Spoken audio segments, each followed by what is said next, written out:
Joelle is our gardener. Oh, well, maybe. Joelle is, she's our semi-gardener. Anyway, she is involved with the garden club, and there's a big plant sale coming up. So if anybody has any questions, please see Joelle after the meeting. And if there's any interest, we would love to have you come and introduce yourself. Please, please, please. Okay. Zita, come on over. We have a very fine museum, historical museum here on Highway 71. Zita's going to spend 5 minutes today and explain just a brief history of Bella Vista, just to kind of wet your whistle and give you some information that you might want to go down and go to the museum. Okay, you want to? No, she told me to talk into this for the TV station. Okay, can you hear me? No, this Okay. is going to be for the room. Okay, I'll talk to both of them. I haven't done this before, so this will be interesting. You're famous. Okay, as Debbie said, I'm Zita Lucas. I am co-president of the Bella Vista Historical Museum, along with Dale Phillips, who's standing over here at the table. Or was sitting? Yeah, sitting at the table. Debbie asked us just to give a very brief overview of Bella Vista history so that you'd know a little bit more coming in. Bella Vista started with the building of Lake Bella Vista, which is the lake down just north of Walgreens. It now looks like kind of a pond, but there's a whole separate story with that we'll go into another time. But that lake was built in 1915. They started construction in 1915, finished it in early 16, with the idea of having a summer resort in that valley around the lake.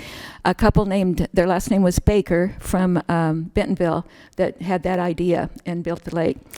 In 1917, by late 16, they decided they didn't have the funds to really pull off what they wanted to do. So they sold the property, including the lake, to three brothers whose last name was Linebarger. So it was the Linebarger brothers. They bought the lake and the surrounding property, and in the summer of 1917, they opened a summer resort. And that was all that Bella Vista consisted of for decades. Lake Bella Vista and the summer resort around that. The Linebargers built cottages and started a really nice summer resort. The Linebargers sold that resort in 1952 to a guy named E.L. Keith. He continued it as a summer resort. Everything north of that area up all the way to the Missouri state line was just farms. Nothing else was here as far as Bella Vista is concerned. In the early 60s, a guy named John Cooper came in. So you've probably heard reference to Cooper and wondering who Cooper was. Well, John Cooper was a native of the Memphis area. He opened a retirement village called Cherokee Village in kind of the northeast part of Arkansas in 1954 and decided to come over here and open a second one. So he opened the village officially in 1965. He called it Bella Vista Village. And the very first farm that he bought was the one that we're standing on right now. He bought that in 1962. He bought the Lake Bella Vista and the summer resort in early 64 from E.L. Keith, and then opened the village officially in 1965. We remained a retirement village for several decades, but in the early 90s or so, Walmart continued to grow and to have more vendor companies moving here, and more people started moving to Bella Vista that were not retirees. So now the retirees in Bella Vista are only about a third of the population, and we incorporated as a city in 2007. So we're now considered more or less a bedroom community for Bentonville employers, including Walmart and Walmart vendors. Our museum is located on Highway 71, right just next to the corner of Kingsland. We're open currently Thursday through Sunday from 1 to 5. We have a lot of exhibits stretching back over 100 years of Bella Vista history. Starting in April, we'll be open again on Wednesday through Sunday. That was our pre-COVID schedule. We're finally able to get back to that. So keep in mind, Wednesday through Sunday, 1 to 5, free admission. We'd love to have you come visit the museum. Thank you. Thank you, Zita. Two other things. We have sample newspapers for the Vista on everybody's table. Please feel free to take them. We have some other copies up here. This is a local newspaper. It comes out on Wednesdays. I get mine Thursdays in the mail. Also, there's an online version, and we just it's very, very helpful to learn about what's going on in the village. So anyway, feel free to take your newspaper. And lastly, we do have a list of 5 different nonprofit organizations that are always looking for volunteers.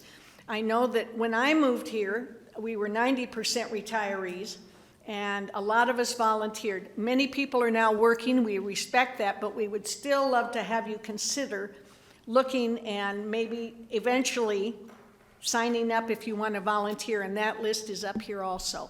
Now, I'm going to turn this over to Tom.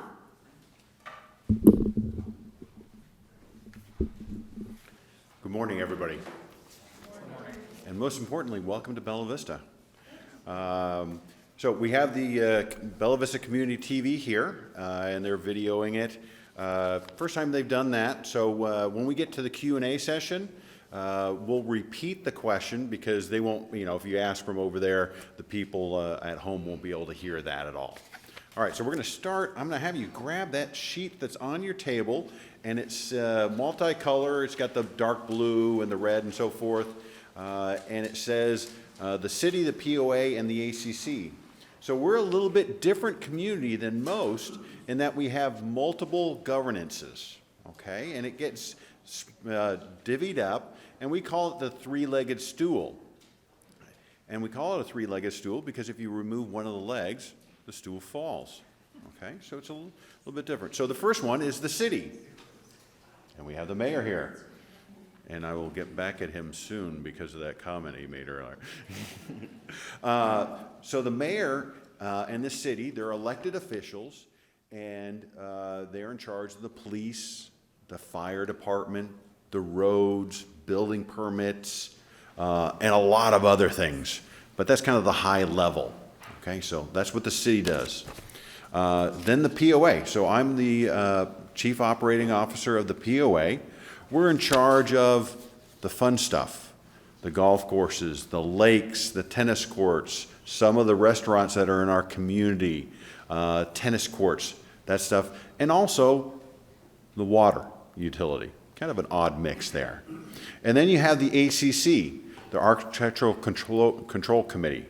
And they're going to be in charge of making sure that if you're building your home or renovating your home or repainting your home, that you're going to pick a color that's going to match with the environment, with the countryside. You're not going to have a bubblegum pink home right next to you. Those types of things. So they're going to monitor and make sure that you are compliant with that. So that's kind of the broad brush. Now, on top of that, you have, I don't want to call them minor players, but you have other players involved, like village wastewater. So if you're on the sewer system, you have the village wastewater. And then you have Carroll Electric, which is the utility. So you're always, in any community, you're going to have those multiple players that are involved. But our community is a little bit different in that the city doesn't have any parks at all. Only the POA does. Okay, so we take care of the parks. Now what we do is the city and the POA share in the responsibility of the trails, because we have 100 miles of soft surface trails. Okay, so that's one area. And what's neat about it is the mayor and I work together very nicely. I mean, we're on the phone sometimes almost daily. And so we work very well together. And that's real important because when you went to that member services building, we receive about 40,000 calls per year at that building. And half of them don't have to do with the POA. Some of them have to do with the ACC, some of them have to do with the city. And so we make sure that we get you in the right, send you in the right direction. Same thing for the city. The city gets a lot of POA questions, so we work very well together. So that's kind of a high-level overview of the three-legged stool. All right, so now I'm going to talk about the POA. And then the mayor will follow up about the city. So I'm going to have you grab the map. It says a great place to play on the front of it. Okay. So it's always important that you kind of have an understanding of everything that we have to offer, because there's nothing more frustrating than when I run into someone and they go, well, I didn't know we had tennis courts.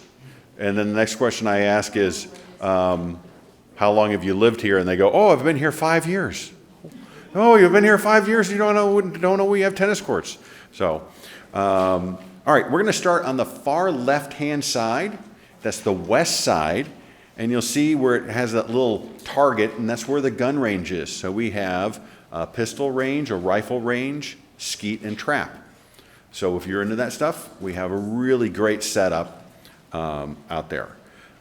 Moving up a little bit in the map, you'll see Highlands.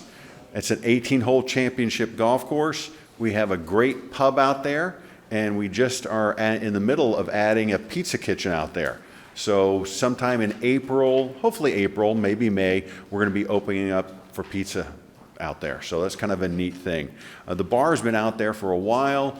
We have an outstanding patio that you can go get a beer, watch the golfers come in. It's a great place. Next up is Branchwood. So Branchwood is kind of a nexus of a lot of activity. We have a great fitness center out there. We have a 1.5 mile walking trail. It's a little steep, so if you get to the bottom, don't forget you got to go all the way back up to the top. We have a disc golf course out there. And right now we have 4 pickleball courts, and we're finishing up 2 additional pickleball courts, so we'll have a total of 6 pickleball courts out there. Pickleball is becoming very, very popular in our community. So take a look out there. There's also some playground equipment and so forth. And there's an indoor pool. Moving down, you'll see Lake Point and the marina. So Lake Point is kind of our premier restaurant. It overlooks the water. It's also a banquet facilities. We do a lot of weddings out there. We have a wine bar there. And then we also have a marina. That's where we have, I think it's 60 slips for boats. And we rent boats very affordably. We rent kayaks and sup boards, stand-up paddle boards. So that's a kind of a big area of activity. And below Loch Lomond Dam is the Loch Lomond Park, and that's we have a dog park there. We have a nice walking trail, a softball, baseball field down there. So that's kind of a neat place. We're going to move over to Scottsdale. So Scottsdale Golf Course, 18-hole golf course. Once again, we have another really nice bar out there. Great patio, and you don't have to be a golfer to go there. My wife, Allison, and I will go out there sometimes. We'll get a nice beer. We'll sit out, and you can overlook the pond that's next to the 18th green, watch the golfers come in. And we're not playing golf. We're just enjoying the day. Moving over, you'll see the beach. We built the beach in 2017. And it's turned into one of the biggest amenities or the most used amenities that we have. It's a great beach where the kids can play in sand. There's nice shady cover. There's a beach volleyball court there. There's a playground set. And the area that the kids can swim is we have a nice swim line to keep any boats away so they don't get into the area where they're not supposed to. We also rent kayaks there, sup boards, and then we have a little service building. And I always say that we sell every form of sugar for the kids. Candy bars, ice cream, sodas, everything. If the kids want sugar, we got it. So that's a really neat place. Whether you have kids or grandkids, you want to take them down to the beach. All right, we're going to move over a little bit, and you'll see BV Bar and Grill and Bella Vista Golf Course. So the Bella Vista Golf Course is right behind you. We're renovating all the greens collars right now. You can see, if you look closely at the collars of the greens, we're putting in, I think it's Tahoma. It's Tahoma green, which is a hybrid type of grass. We also have this great restaurant. So this building was designed by Ife Jones, who was a protege of Frank Lloyd Wright and helped found the University of Arkansas School of Architecture. So this is, it's also, this building is on the National Historical List. Registry. The registry, something like that. It's important. I don't know why, but it's important. We're going to go south a little bit. You see Tanner Creek. Tanner Creek is our largest driving range. We get a lot of people that hit golf balls out there. It's also, we've got a great walking trail. So if you've ever seen any of the pictures of our waterfalls, it's at Tanyard Creek. It's usually Tanyard Creek. So we just talked about Tanyard Creek and the driving range, so I'm going to pause right now. When you went to get registered, when you went to member services and water, they may have talked to you about the activity card. So the activity card costs you $30 a year, and with that $30, you're going to get unlimited free use of all our gyms, all our pools, the beach. You're going to get unlimited driving range balls to hit, and it still has not helped Peter's game at all with all those unlimited golf balls. Free green fees at Brittany Golf Course. Free admission to the shooting range. Now, if you're going to skeet and trap, you're going to have to pay extra for the clay targets, but the admission is free. And if you come into the restaurants, it's 10% off your meal. Off your food. Yeah, off your food. Not the booze. We don't give you a discount on the booze because you're going to buy it anyways. So all that for $30. Can't beat it with a stick. So if you don't have an activity card, you got to get one. Okay, so let's get back on track. Okay, we're going to go down to Kingsdale. Okay, so Kingsdale is another kind of a nexus of a lot of activity there. So we have an 18-hole golf course there, a 9-hole golf course, a nice clubhouse there. It's where our tennis facility is. We have 8 tennis courts. We have a large pool complex, and we have Reardon Hall. And Reardon Hall is a 20,000 square foot activity building.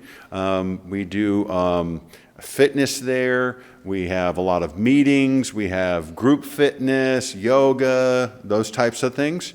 And what's really exciting about that is last month, the board voted to do a complete renovation of this building. It's knocking on the door of 50 years old. It needs the work badly. So that's a pretty exciting thing that the POA is going to be putting in $4 million into that building and completely renovating it. The electrical, which is kind of behind the scenes, is in horrible shape. We had a major incident a couple weeks ago.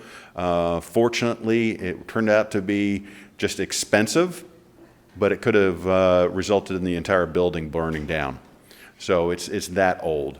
So pretty neat thing that we're going to be renovating there. And also in that same area, we have this large parking lot in that area. When you first moved here, you went to member services. Either you went to Huntley or Metfield. Now our customer service at both of those locations I think is outstanding. But if you go to Huntley, it's kind of rivaling the DMV in look. And that is not what we're shooting for. Anytime you're comparing yourself to the DMV, probably, anybody here working for the DMV? Am I insulting anybody? But we're going to be building a brand new member services building in that area. So you can come down there. We're going to have a specialized office, a center for new residents. So you can come in, because our goal is to just kind of take that warm blanket and put it around you when you move here and go, welcome to Bella Vista, and this is how great we are. So that's a building that we're going to be building at the same time that we're renovating Reardon Hall. So pretty special. All right, let's move all the way east, all the way on the right-hand side, and you'll see Dogwood. So we have an 18-hole golf course out there, a 9-hole golf course, another fitness center. We also have a nice pool area, outdoor pool complex, good play set. If you have any kids or grandkids, we have a skills park, a bike skills park. So they can learn how to ride on soft surface trails, how to use a mountain bike at this area. So it's pretty neat. And it's kind of a gateway area where you can get on to some of the trails. Now, the big gateway, we're going to move all the way down to Blowing Springs. You see that black decal, it looks like 2 GGs. That is Blowing Springs. We have an RV park there. And we have the Gear Garden, which is a beer garden. It's open seasonally. It's going to be opening up in early April, depending upon the weather. If it's really cold, we'll probably delay the opening. And that really is the gateway to 100 miles of soft surface trails. So all those red dotted lines that you see throughout kind of the center of your map and the right-hand side of your map, that's all trails. That's 100 miles. So there's not many communities, probably if any community out there in the United States that has that many miles of trails. It's pretty neat. Bella Vista is the second largest POA in the nation. There's one other larger than us. It's outside of Denver. They have 18,000 rooftops. We have 15,000 rooftops. So pretty large. So I'm going to turn this over to the mayor, and he's going to talk about the city. And once he's done, we're going to we'll take questions for you. And I think Deb has mentioned this, or she will mention this. Afterwards, a group of you guys, if you want to hang out, they're going to be going to lunch right here. So welcome. Once again, welcome to Bella Vista.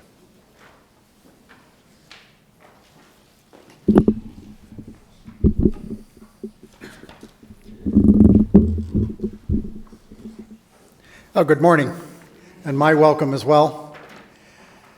The sun at long last. We don't get much snow and ice here, but when it hits with a fury and drives our street department crazy for about 24 or 48 hours, and then it all starts to melt. And you wonder, why the heck did we buy all that sand and salt anyway? But if you see all the topography here, it becomes very evident why we do it. A little bit about me. I'm originally from Canada. I was transferred to the U.S. at the end of 1993, and we made a conscious decision to stay. That was in the Chicago area. And I ended my career with NCR, which is National Cash Register, and I was looking after the Walmart account. I was a VP of services, had a couple of thousand people, and we were located in Bentonville. So like many others, maybe some of you here, you came in to work for a vendor. If not, you will certainly run into people who have worked for vendors and have decided to stay. It's a great place to live. I've lived and worked all over the world, including the deserts of Saudi Arabia for 4 years. And when I found this place, which was completely by surprise when I first moved here, I just couldn't believe it. It truly is a beautiful place to live. Tom kind of understates what he's actually done. I arrived as mayor January 1st on 2015. Tom, you came in, what, a year later? 16. Yeah. Now, that over there, where you can go and buy some wonderful merchandise, was the accounting department. So that whole wall was blocked. So you didn't get the spectacular view that you can get from the store, or even coming down the stairs and looking that way. It just didn't exist. It was hidden. That wasn't the original design, I don't think, of Ife Jones. So Tom, as part of all of this change, and I'll tell you, there was an abysmal restaurant over there that was awful. He wiped out the whole thing, and kudos to you, my friend, because you've done a wonderful job here and up at Lake Point. It wasn't called Lake Point, it was called the Marina. It sat empty for 4 years? Yacht Club, excuse me. And yeah, because it pre-escapes me, or it predates me. 9 years it sat empty. And immediately he could see the potential. So you just about gutted the whole thing, didn't you? Yeah. And if you haven't been there, go. Reasonably priced. The wine bar is still a wine bar, or have you converted it to anything? Wine bar still there? It's a great place to hang out, especially if you're into sunsets. Sunsets, sitting on the outdoor porches over Loch Lomond is absolutely stunning. What also is stunning on Loch Lomond is the 3rd of July, when the city hosts fireworks. And we fire them from the Loch Lomond Dam. And I would encourage you, as soon as the POA says tickets are for sale up at Lake Point to watch the fireworks, grab them because you're right there and the fireworks are right here. And reasonably priced, $30 to $40? Not for you, though. No, I sit on top of the dam with the fire department hoping nothing's going to blow up or catch fire. But it's a wonderful community. I brought some handouts along, including the approved 2022 budgets. We have an operations budget and we have a capital budget. And it's like watching paint dry, but I rather get a kick out of it, but I think I'm probably the only one. There's a lot happening. We have been doing a great deal over the last 7 years. We put in a brand new streets building. We didn't have one before. It was a rented one from Cooper that caught fire my first year on Palm Sunday. And that was the impetus, okay, we got to build a new building. We built a new fire station number 4 on Glasgow. We just built a new fire station number 3, also on Glasgow. No, excuse me, 4 is on 279. 3 is on Glasgow. It replaces a very old 2-man, which was built in 1987. This is now a full-fledged 6-man with one of the brand new pumpers. We've bought 4 new pumpers since I've been here, and they're about $460,000 a pop. And I learned very quickly that unlike cars, you don't go down to the pumper station and buy one on the lot. You actually have to order them, and they take about a year. We just recently ordered our second ladder truck. So you'd think, why would you want a ladder truck here when you don't have high-rise buildings?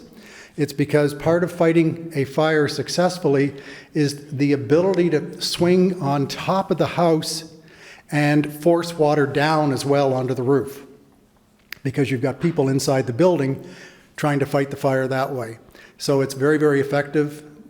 We will have one up in number 4, and we'll have another one down here in number 1. We've recognized that we actually, over the next 20 to 25 years, because of projected growth, are going to need 8 fire stations. So we're already looking for land to acquire land for the additional stations 5, 6, 7, 8. And then we're going to put them into our master land use plan so that it's fixed. The growth here has been phenomenal. I saw it starting as soon as I came here and very quickly said, we need to make sure that we're ahead of the growth and manage the growth. You cannot let the growth manage us or we'll never survive. We'll never get ahead of it. And we have to preserve property values. And so we started. And that's exactly what we've done. When I came here, there were 22 police officers. They're now all 40, or will be 40 later this year. There were 38 firefighters. There are now 65. We've changed out a lot of the old equipment and brought in new equipment.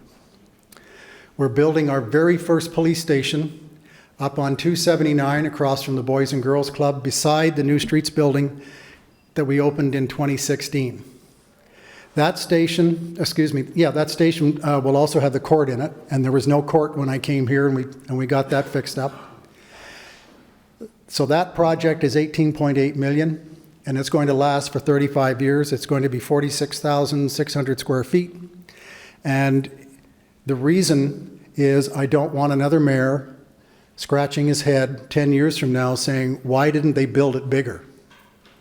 So we're looking forward all the time. So that project plus fire station number 3 that we just finished, and we just acquired land to actually build a fire training tower, are all part of a $25 million bond that we floated in March of 2020. That was the first bond that this city had ever issued. We got a AA rating from Standard & Poor, which is excellent, because our actual debt is low. We have very healthy reserves. And I'm pleased to tell you that later this year, we will have no short-term debt. The last of the loans for the fire engines will be paid off. So Standard & Poor liked that. As a result, we got the bond at an interest rate of 1.1%. And it should be paid off originally 14 to 15 years. And now we are 2 years into it because there's a 1 cent sales tax that the voters also agreed to go against the payment of that bond. In meeting with our financial advisor, Raymond James, about 3 months ago, that bond will be paid off in 9 years, and perhaps even faster. And so one of the saving graces is because we don't have a lot of commercial here, as you've noticed, and that's a whole different discussion as to why we don't. However, the internet sales tax saved us and has really helped us a lot. So when you're thinking of buying and you don't find it here, please don't go to Bentonville or Rogers. Get on your computer and buy it from Amazon or something else so that we get the tax so we can keep turning it back into the community. The fire training tower is important because the firefighters have to have mandatory tower training every year. So that means they have to go out of town and they take apparatus with them. What happens if something goes terribly wrong here and I need all hands on deck? Plus, your fire insurance, for most insurance companies, is based on the ISO rating that a community has. So an ISO rating is anywhere between 1 and 10. If it's 10, you don't have any fire protection at all. If it's 1, well, I know of only one, and it's in Rogers, and it's a small part of Rogers. It's very, very difficult to get. When I came in, it was a 6. Because of the improvements that we did with fire station number 4 and hiring more firefighters, getting rid of old equipment, we were able in 2018 to get it down to 4. So everybody's fire insurance premiums went down. My objective before I leave at the end of this year is to get it down to a 3. And when ISO was here last time, they said one way to get it down quickly is to build a fire training tower. You get huge points for that. So that's what we're going to do. The land is going to be, well, it is up right at the Missouri border where the animal shelter is. It'll be back off the road. And we're buying the land from Cooper. We've got the engineering firms out there now just testing and making sure that the site's okay before we pay the final payment to Cooper. And then we'll go to bid and we'll start building. So there's a lot of activity here happening on the city. One of the upcoming city events that's on this piece of paper is Mercy Way Bridge groundbreaking on March the 31st. Mercy Way Bridge is located over near the Mercy Clinic. It goes over Little Sugar Creek. That bridge was built in 1997, and it probably should have been a 4-lane build then, but for some reason they didn't, probably because they didn't expect the growth that we are now experiencing. We have been working on that bridge for 8 years, and that's normal. You know, when you're going to do something on a road, it's usually 5 years out. The bypass that I hope you enjoy as much as I do was 20 years in the making before they even put a shovel in the ground. But we're going to do this one. It's going to be converted into a 4-lane.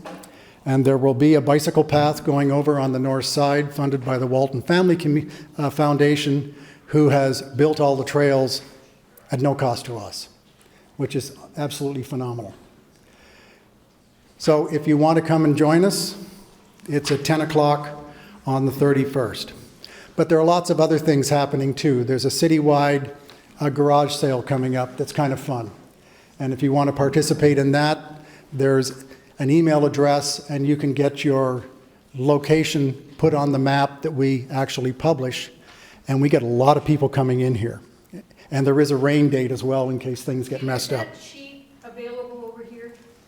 There's one left. Oh, okay. But if you give me your email address, I can send you a copy. So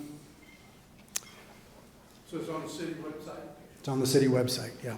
So the city website is, and we didn't have a website either.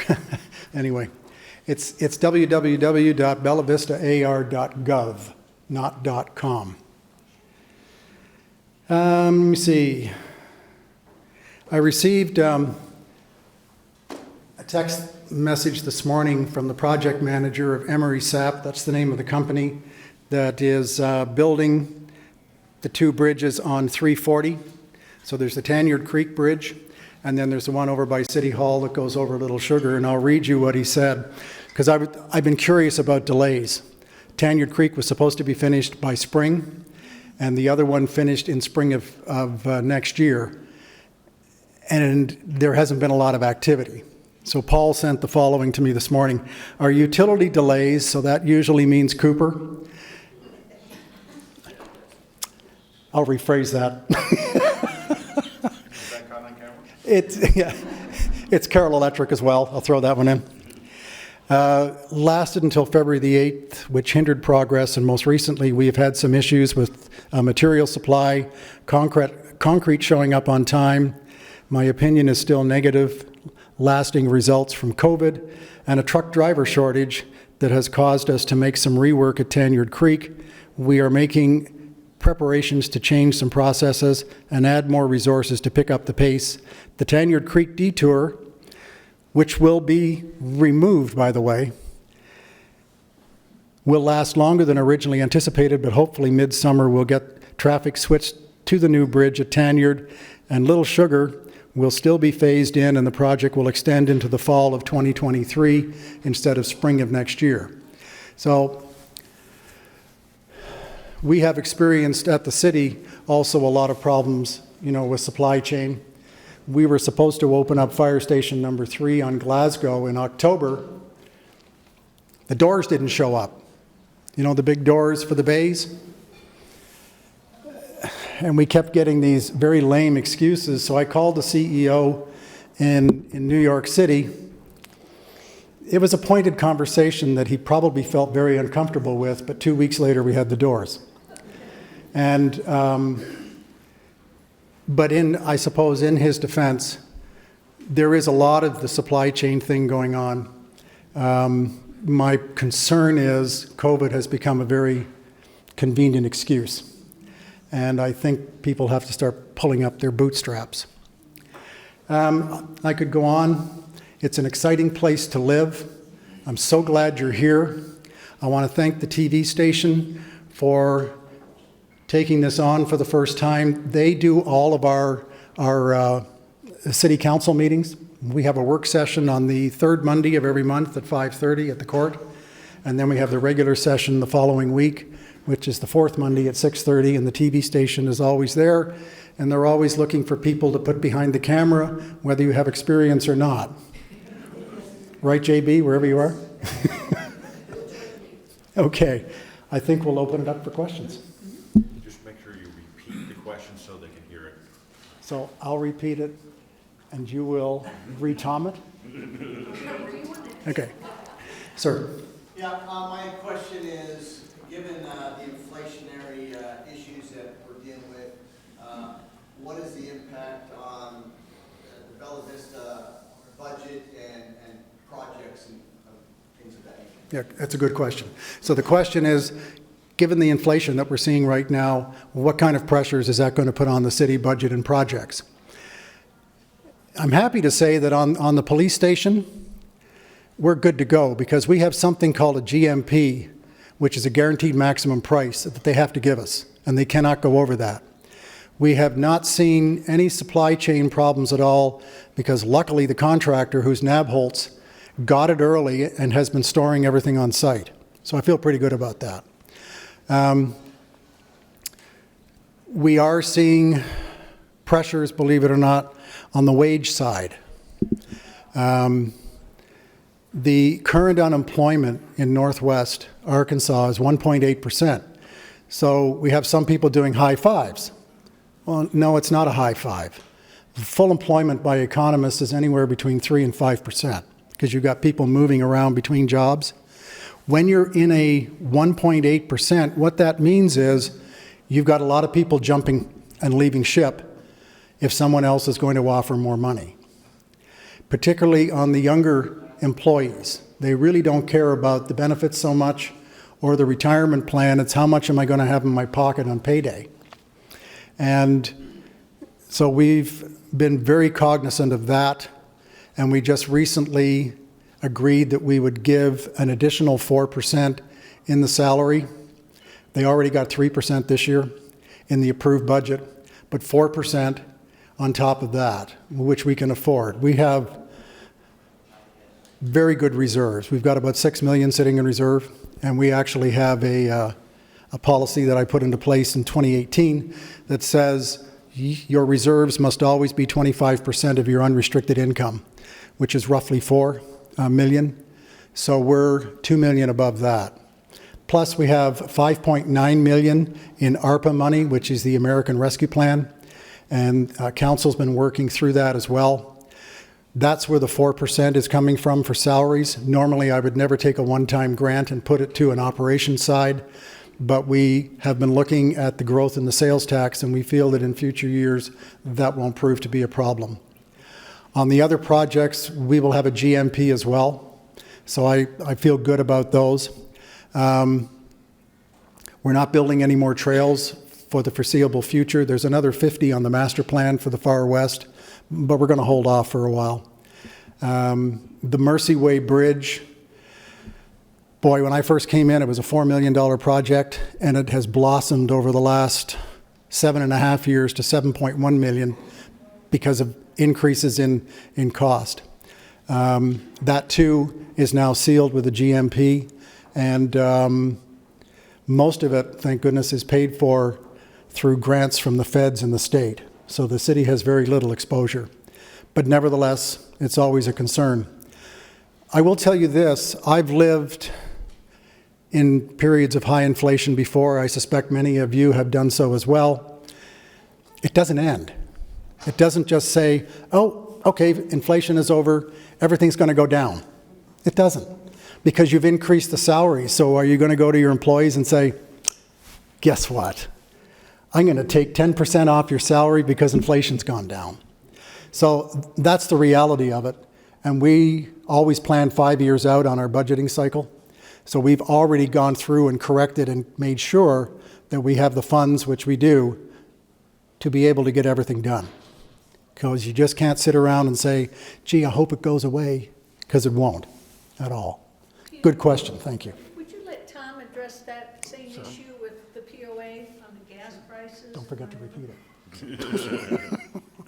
So along the same question, the POA is definitely feeling the pinch also. On a payroll side, we've had to make wage adjustments to a lot of our entry to middle level employees. So that's increased our costs, and we're seeing it in our projects. Not only supply chain, in some ways getting items has been very challenging. Getting a 400 amp panel for the tiny cabins that we're putting in at Blowing Springs has been extremely challenging, and also the cost is going up and so forth. So to give you a little perspective, in 2020 we had an assessment increase. Now an assessment increase must be voted upon by the entire membership. The last increase that was approved prior to 2020 was 2001. So it was a 19-year period between those increases. And so what ended up happening is we had to ask for a very large increase. So we had a $13 increase to take it to 37. Now a lot of you guys are from California and Washington and Utah and so forth, and you're going, 37 is nothing. But for here, it's a little bit different. Our plan now is, instead of waiting 19 years and having these large increases, we'd rather have more frequent assessment increases, but small. So at this coming week's board meeting, we're going to be asking the board to go for a vote. It must be a vote of the entire membership for a $3 increase, and it would kick in March 1st of next year. Per month. $3 per month. And what we're planning on doing is, if you've looked at our fee schedule, if you looked at our golf fees, our fitness center fees, our pool fees and everything, all those have stayed the same for the last 3 years. And as part of this $3 increase, we're looking at continuing the exact same fees for 3 more years. So for instance, if you're a golfer, you would be paying the exact same golf fees for 6 straight years. Where does that happen? Nowhere. So that's one of the things we're looking at. We'd be looking at an August vote. Unfortunately, for those people that are just moving in, they're going, well, we just got here and you're going to increase the assessments, but it's $3. So let's put that in perspective. I think, I used to live in North Carolina, and our fees was $75, and they did a little bit of road maintenance, and they had a crappy pool. We have a lot better than that here. So, next question. Yes, sir. I have a string of, kind of, some of them are yes or no questions, and they're directed to the mayor and to you, the POA. And then one kind of for both of you at the end to react to. Okay. I'm not a press person or anything, I've just been taking notes. But Reardon Hall, pools are still going to be open during the renovation? So the question was about Reardon Hall and the pools. The pools will remain open. The facility itself will not remain open. It's too big of a job to do that. We will start construction hopefully in September. It will be a 9 to 12 month build. We'll be displacing people, so like fitness classes and so forth, we'll put them at Branchwood at Metfield. Also, what we've traditionally done in all the renovations that have occurred in the last several years, we do tours.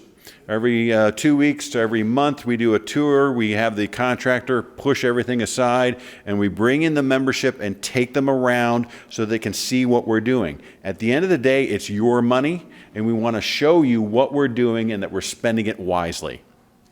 Okay.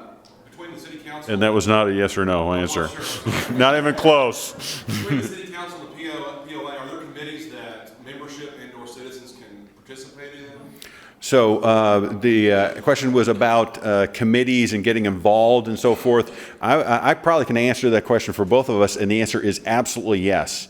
From the POA side, you have 3 standing committees, which are the Golf Committee, the Rec Committee, and the Lakes Committee. You can also potentially even run for the board. We even have a candidate here running for the board. Raise your hand, Marianne. She's running for the POA Board of Directors. And so you could do that. On the city side, why don't you jump in and talk about that? On the city side, we have the Planning Commission. That's probably the premier one. We also have a Board of Zoning Adjustment, which has just recently been folded into the Planning Commission.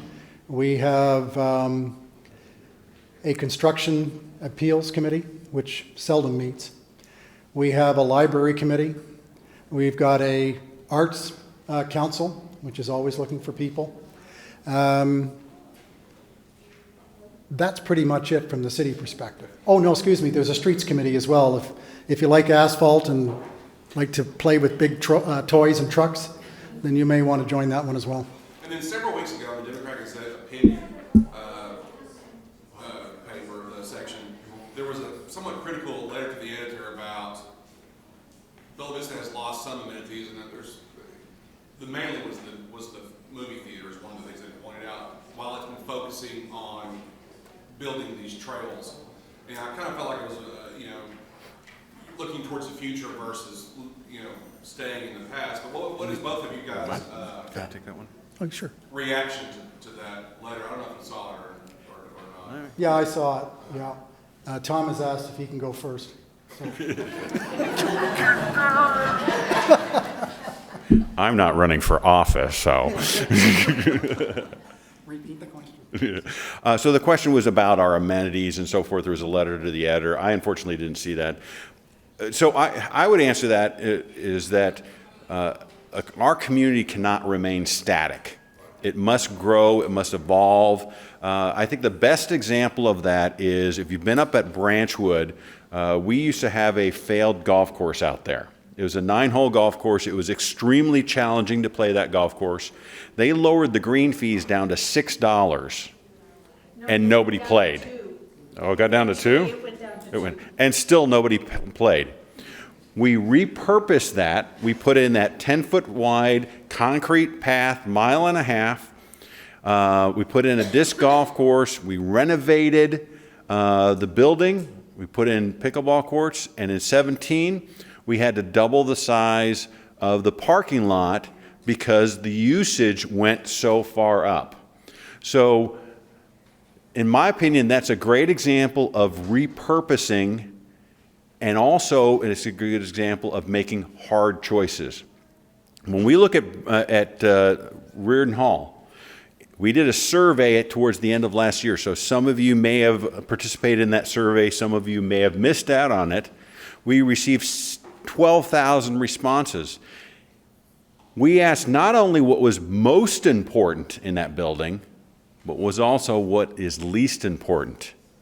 And what is least important means that we have to make some hard decisions, because if we want, the number one most important thing was the fitness center. So if we expand the fitness center and we're staying in the same walls, that means we have to subtract from something else. And that is staying relevant, staying current, and the board having to make very hard decisions. So, not a yes or no answer. On the city side, there is one more commission there's the A&P Commission, which is the Advertising and Promotion Commission, and it's founded by council, but it stands alone, and it has its own tax. It's 2% on accommodations, and it's 1% on prepared food. It's sometimes called the hamburger tax, if you've ever heard of it. Specifically with the movie theater.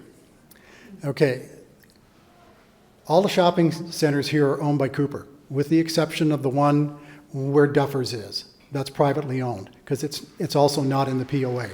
There are pockets inside the city which are not in the POA, and there's a long story behind why.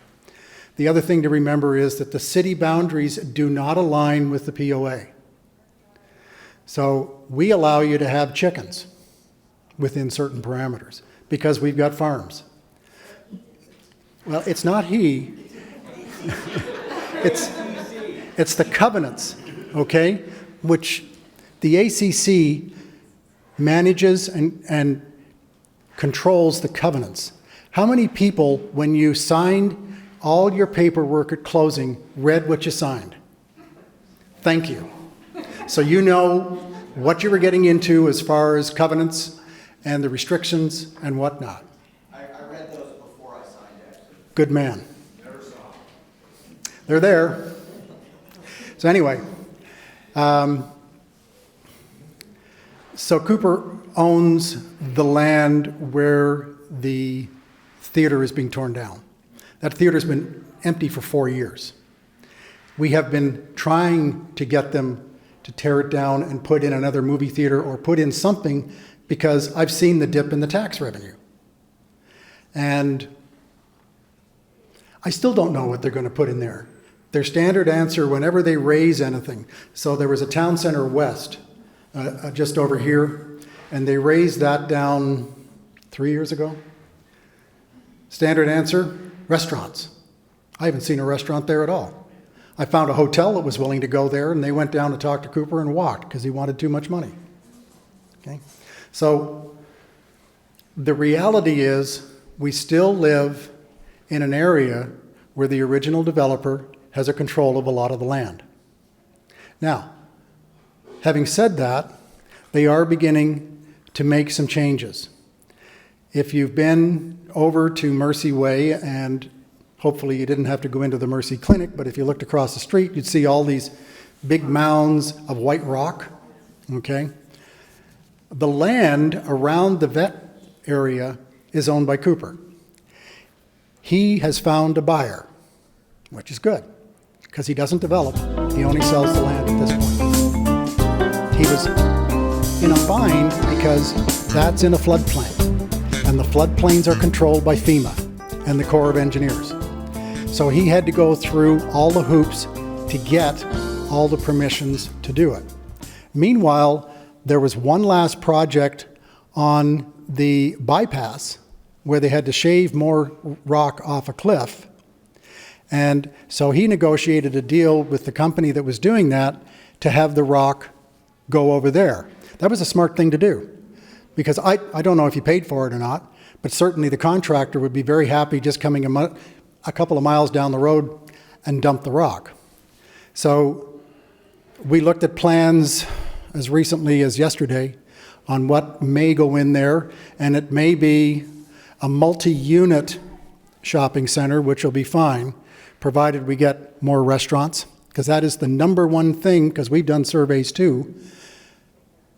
We want more diversity in the restaurants, and we've got to have that. Do you know that $38 million of Bella Vista money that is spent on restaurants is spent outside of our city? Now, a lot of that perhaps might be trips, fair ball. But an awful lot of it goes down to Rogers and Bentonville because we don't have the diversity that's here. And how do we know this? If any of you are familiar with Esri, they track this kind of thing. So every time you swipe your credit card, they know the SIC code of the establishment. In other words, what kind of establishment is it, how much, and they know your zip code. Okay?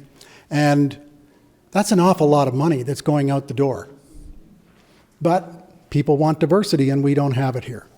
So that, too, is not a yes-no answer. I apologize. Next. That's it? Okay. Sir. Long question for a short answer. No. Our house was built in 2005, and the road in front of it looks like it's the original asphalt. Well, recently they started building a house across the street, and the construction trucks have completely torn this road up. Can we assume the city will take care of this when they're done building, or do we have to raise our hands and ask you to come out and do something about it? The best thing to do would be... Yes, I'm sorry. So this gentleman has a house on a road that was built, the house was built 2005. There's another house that's being built, and the construction vehicles are tearing up the road. Should he hold up his hand and say, please, I need help, or will we automatically catch it? Normally, we would automatically catch it, but I would encourage you to still hold up your hand. We have 550 miles of street, which is more than Little Rock has. And so we have to watch all of them. We will come out and fix it, or we will go after the contractor. It depends. But yes, it'll get fixed if you raise your hand up. Now, this raises the whole question about the streets here. Some of them are paved, and they're the arterials, and they have 2 yellow lines. If you ever have somebody here visiting and they may get lost, tell them to find a road that's got 2 yellow lines. We call them the yellow brick roads, and it'll take you out of Bella Vista and put you onto a highway, usually. The other, I say usually, because there is one road that does have the yellow brick symbol, and that's Marina Drive, which leads up to Lake Point, because the folks that own property on either side were afraid of an increase of traffic. How do we slow the traffic down? And we said, okay, we'll make an exception because the striping for a yellow brick road, because there's 2 lines, is greater in width, so it gives the illusion that the road is narrower, so people will slow down. That's probably the only exception, I think, in the city. The roads, when Cooper built them, all he did was basically throw down whatever rock was available from his building, and then he did chip and seal. And chip and seal is basically, you put the tar down and then you put some chips of gravel down, you might roll it, or you let the cars pack it down, and it's god-awful. It gets onto your car, gets onto your wheels, you track it into your house.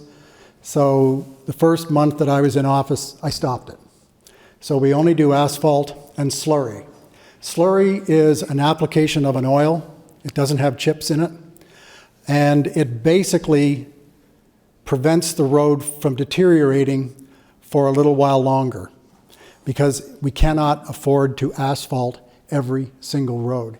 In fact, again, back to your question on the impact of the inflation, we put in $2.3 million for the 22 budget to do road resurfacing, of which 22 miles is going to be asphalt.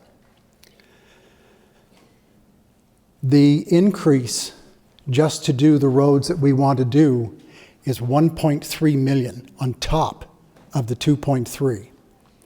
So again, council has said, okay, let's put a resolution together for this month, and we'll take that money from the ARPA money, from the American Rescue Plan. So, long answer, I'm sorry. Next. Back in the back, Yes, ma'am. is there any plan to have internet available to all homes? Right. So the question is there any plan to have internet in some of the homes? I would like to say yes. The answer is no. There are pockets in the city where you don't have internet. I came out of that business in telecommunications, and I have been all over Cox and AT&T, and they won't do it because their ROI is not good enough. So what do? The governor, thankfully, is aware of this because it's lacking in a lot of the rural communities as well. So the federal government has been releasing billions, and he recently got his hands on a whole bunch of money and put $400 million into some of the smaller towns in the more remote places. And that's great, but what about us? And so what he did was he has hired a consultant that I know. His name is Lou McAllister out of Little Rock, who has a great deal of experience, and he's putting together a state plan how to fix this problem, and it's going to be on ACE's desk on April the 9th. Now, is it going to be a fast fix? Probably not, because from ACE's desk, it'll take 6 months to move over to the legislature. 20 years ago, the legislature gave AT&T and Cox each a bundle of money and said, go do the internet. And they put it in their pocket and didn't do anything. So there's a great deal of hesitancy just to give more money out to the carriers and hope they're going to do it. So there's going to be, I'm sure, a whole discussion on checks and balances. Nevertheless, Lou and I have talked on numerous occasions. He's well aware of the problem that we have here. If you're willing to pay the exorbitant amount, the carriers will come in. Depends on how many people are living on your street. It can run anywhere from $6,000 to $10,000. If you've been in the business at all, burying fiber optic is very expensive. They used to put it on the Carroll Electric poles, and Carroll Electric is no longer allowing the carriers to do what's known in the business as joint use. So the carriers are forced to bury it, and that's very expensive. There is hope on the way, but it's not immediate. Good question.